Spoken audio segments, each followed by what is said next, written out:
एक बार गौतम बुद्ध अपने कुछ भिक्षुओं के साथ एक सभा में प्रवचन दे रहे थे।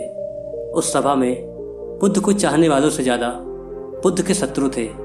यहाँ तक कि जिसने वह प्रवचन सभा आयोजित की थी वह भी बुद्ध से नफरत करता था। सभा का आयोजन राजा के महल में हुआ था, इसलिए राज्य के सभी लोग वहाँ उपस्थित थे। बुद्ध सभा में जाने से पहले ही जानते थे कि सभा में उनके विरुद्ध कोई न कोई षड्यंत्र जरूर रचा जाएगा। सभा में जाने से पहले बुद्ध का शिष्य आनंद बुद्ध को चेताता है कि आपको वहाँ नहीं जाना चाहिए। वहाँ के लोग आपके साथ दुर्व्यवहार करेंगे, न जाने वो आपके विरुद्ध कैसा षड्यंत्र रचा होगा। लेकिन बुद्ध अपने करुणा के चलते वहाँ जाने से खुद को रोक नहीं पाते।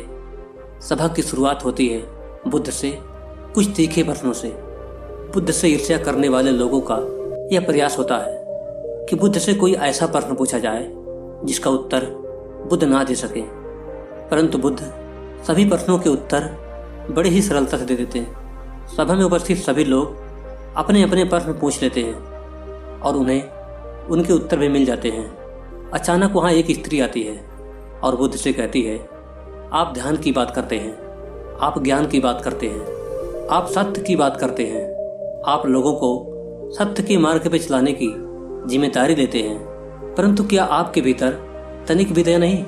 क्या आपको मुझ अबला की कोई चिंता नहीं है जिसे आपने गर्भवती बना के छोड़ दिया है? क्या आपको मेरे पेट में पल रहे बच्चे की कोई चिंता नहीं? उस स्त्री की बात सुनते ही सभा में हड़कंप मच गया।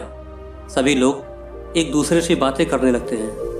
तभी एक व्यक्ति खड़ा होता है और कहता है, अरे स्त्रियों के सामने बड़े बड़े ज्ञानियों ने घुटने टेक दिए हैं, फिर बुद्ध क्या चीज़ है? फिर कोई और खड़ा होता है और कहता है, हमें बुद्ध से ये उम्मीद ना थी कि बुद्ध इतना नीचे गिर जाएंगे।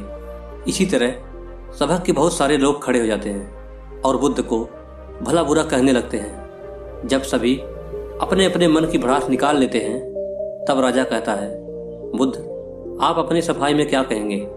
राजा भी बुद्ध से ईर्ष्या करता था। वह चाहता था कि बुद्ध बदनाम हो जाए।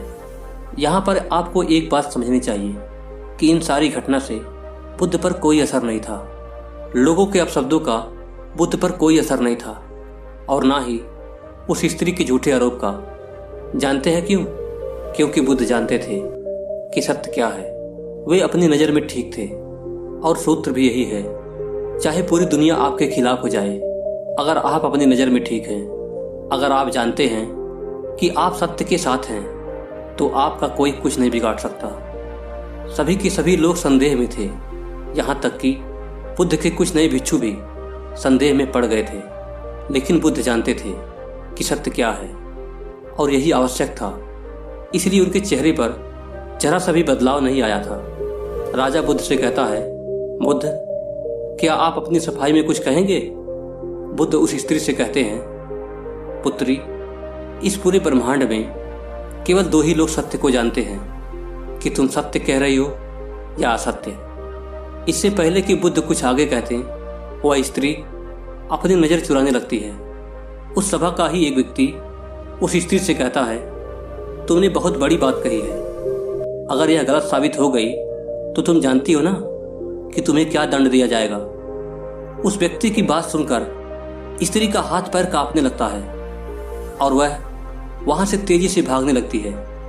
तेजी से भागने के कारण उस स्त्री ने अपने पेट में जो गठरी बांध रखी थी वह खुलकर जमीन पर गिर पड़ती है और सत्य सबके सामने आ जाता है।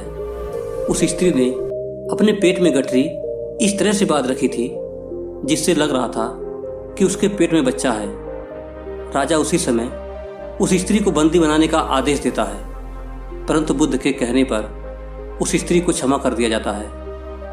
एक बात हमेशा याद रखना कि धैर्य आपको बड़े से बड़ी परेशानी से भी बचा सकती है।